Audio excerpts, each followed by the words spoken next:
Tak jauh dari Labuan Bajo ke arah barat, Anda akan sampai di wilayah Paroki Yesus Kerahiman Ilahi Sokrutung. Pemandangan yang jauh berbeda. Di sini tidak ada hotel dan restoran. Yang banyak adalah petak sawah dan padang savana yang luas. Orang-orang terlihat sederhana tetapi bahagia, dengan rumah, perkampungan mereka yang masih asli. Demikian pula aktivitas sehari-hari sebagai penggarap sawah, petani kebun, dan peternak.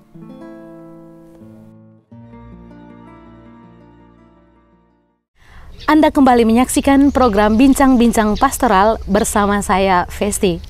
Sobat Media Komsos, geliat pariwisata tidak hanya dirasakan di Labuan Bajo, tetapi juga di wilayah-wilayah sekitarnya.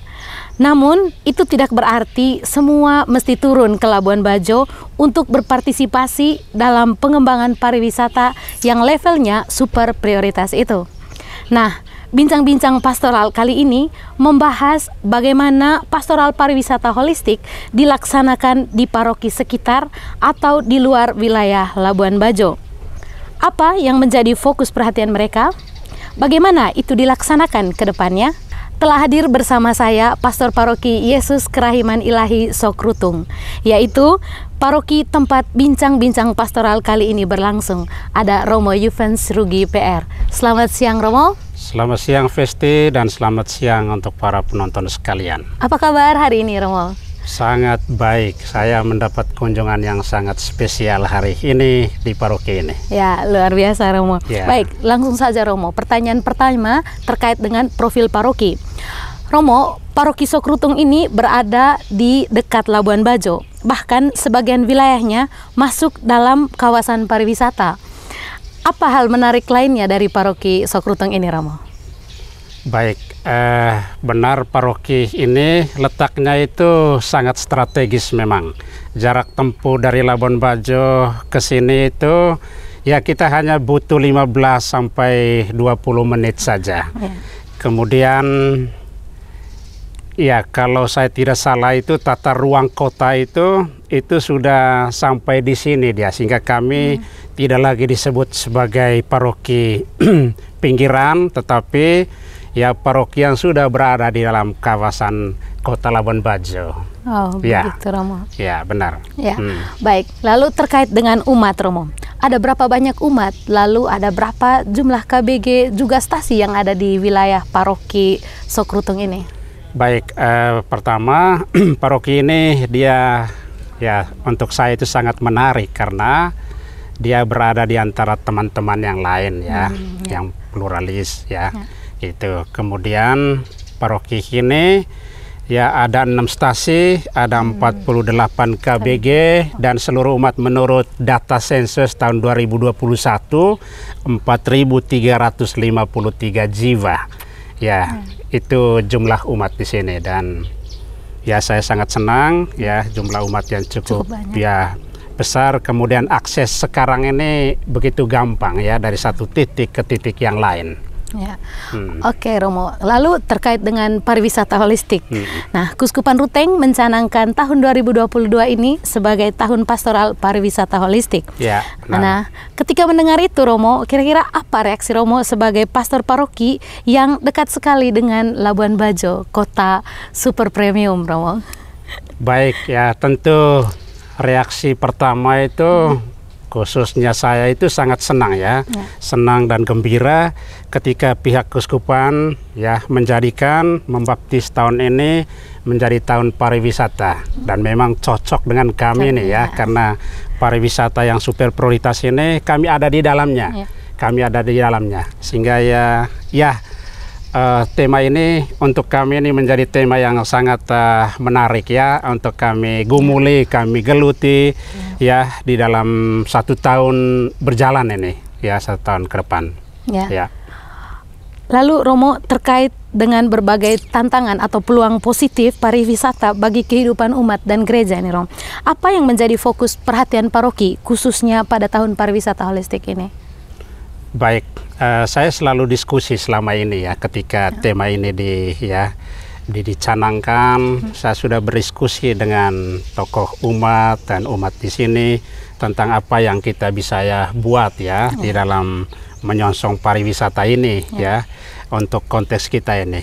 Saya selalu bilang kita ini mayoritas petani mayoritas petani, karena itu fokus kita itu lebih pada bagaimana mengolah tanah ini, artinya pertanian organik. Itu yang kami mau fokus untuk tahun pariwisata ini, untuk konteks kami ini. Itu pertama fokus pada pertanian organik.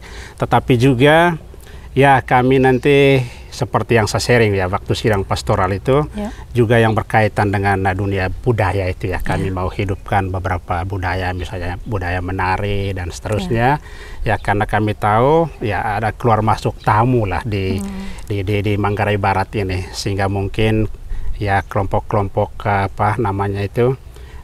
budaya kami itu bisa dipakai untuk menyambut tamu misalnya dan seterusnya gitu.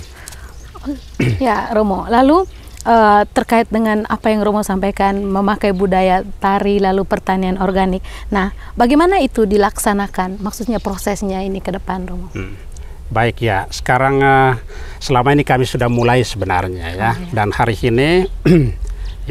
ini program kami itu didukung oleh pihak keuskupan oleh Caritas dan juga Caritas Indonesia, karena yang hari ini kick off kegiatan sosial kemanusiaan itu kick off proyek pertanian organik hari ini untuk mendukung karya kami di dalam menyambut daerah gebiarnya pariwisata di Manggarai Barat ini. Kemudian tentu proses kami itu maksudnya mesti ada orang-orang yang menjadi pionir itu menjadi perintis, penggerak yang berkaitan dengan ini pertanian organik, karena dalam rekaman saya itu masyarakat atau umat kita di sini itu mereka sudah menyatu dengan pertanian sawah gitu ketika kita menawarkan pertanian alternatif seperti ini, tanda petiknya masih terasa hal baru, karena itu tentu ini menjadi pekerjaan kami ini ke sana, pekerjaan kami untuk bisa mensosialisasikan hal itu ke masyarakat dan juga melakukan pelatihan-pelatihan seperti yang sudah diprogramkan. Lalu tadi Romo sampaikan bahwa Romo mendapatkan atau bekerja sama dengan Caritas dan bahkan dengan Caritas Indonesia dari Karina.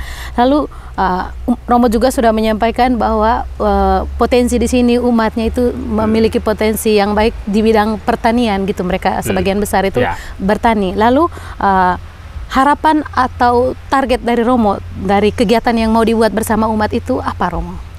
Baik, tentu harapan kami itu supaya umat atau masyarakat di sini itu bisa mendapat sesuatu, mendapat keuntungan lah dari dari pariwisata yang sekarang dari hari ke hari itu semakin gencar supaya kita tidak menjadi penonton tetapi kita bisa memberikan sesuatu kita terlibat mengambil bagian di dalam berpariwisata ini.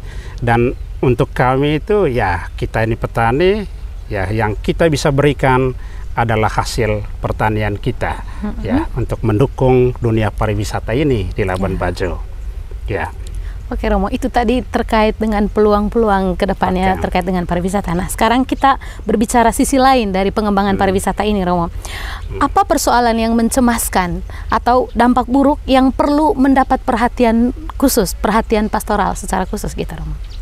Baik untuk tantangan yang kita bisa prediksikan berpariwisata itu selalu dua sisi itu sebenarnya ada hal positif, ada hal negatif dan memang sekarang yang terasa itu banyak umat masyarakat kita yang menjual tanah misalnya menjual tanah, kemudian hasil penjualan tanah itu mereka manfaatkan keuangan dengan begitu saja, habis cepat dan selesai gitu. Kemudian tantangan berikut tentu pola hidup nanti, karena banyak orang yang keluar masuk di sini, orang-orang asing gitu itu juga berpengaruh terhadap gaya hidup masyarakat kita masyarakat kita, budaya dari luar masuk mempengaruhi orang-orang kita itu. Karena itu upaya kita saya rasa kita akan terus gencar ya mensosialisasikan tentang berkaitan dengan itu. Ya kemungkinan terburuk itu berpariwisata itu begini ke tengah masyarakat, ke tengah umat ya, melalui khotbah kita bisa sampaikan. Saya sudah mulai sebenarnya, sudah mulai lewat khotbah saya sampaikan bahwa berpariwisata itu menjadi pariwisata yang super prioritas, tidak hanya hal positif yang kita dapatkan, tetapi banyak hal negatif yang akan masuk. Karena itu kita tetap berdiri teguh, berdiri kokoh ya supaya budaya kita tidak hancur dengan budaya asing ya dan lain sebagainya. Saya sudah mulai bergerak tentang itu. Ya, bagus sekali Romo, itu langkah yang bagus dalam menanggapi dampak yang mungkin bisa saja menjadi dampak negatif gitu ke depannya dalam sangat kuat pariwisata. Ya, baik. Terima kasih banyak Romo. Ya. Sobat Media Komsos, demikianlah perbincangan kita tentang bagaimana paroki di sekitar Labuan Bajo menanggapi geliat pengembangan pariwisata melalui aneka program pastoral, khususnya di tahun pastoral pariwisata holistik 2022 ini. Kita berharap melalui aneka giat pastoral pada tahun ini dapat mewujudkan pariwisata yang berpartisipasi, berbudaya, dan berkelanjutan. Saya Festi undur diri, sampai jumpa di program Bincang-Bincang Pastoral edisi berikutnya. Salam Omnia in Caritate.